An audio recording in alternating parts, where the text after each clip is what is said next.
বন্যা পরিস্থিতির মাঝেই সিলেটের ২ উপজেলায় চলছে ভোট গ্রহণ, তবে কেন্দ্রগুলোতে ভোটার উপস্থিতি কম।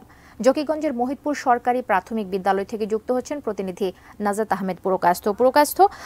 কি অবস্থা, যারা ভোটার আসছেন তাদের সংখ্যাটা ঠিক কিরকম, এবং বৃষ্টি হচ্ছে যেটা বলছিলাম, ভোটের পরিবেশ সামগ্রিকভাবে কেমন দেখছেন?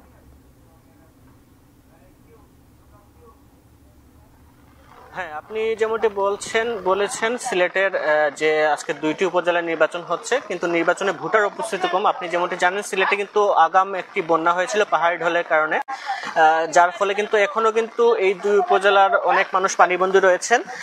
একই সাথে কিন্তু অনেকেই কিন্তু পানির কারণে ভোট দিতে আসতে পারছে না, যার কারণে ভোটার উপস্থিতি একটু কম। আমি আছি এখন সিলেটের জকিগঞ্জ এলাকার মহিদপুর সরকারি প্রাথমিক বিদ্যালয়ে। এই কেন্দ্রটির কথাই যদি বলি, আপনি দেখতেই পাচ্ছেন এই কেন্দ্রটি যে যাওয়ার রাস্তাতে কিন্তু পানি, যার ফলে কিন্তু যারা ভোটার আছেন তারা কিন্তু ভোগান্তি পোহাতে হচ্ছে। আপনি দেখতেই পাচ্ছেন নৌকা দিয়ে কিন্তু অনেকেই ভোট দিতে এসেছেন।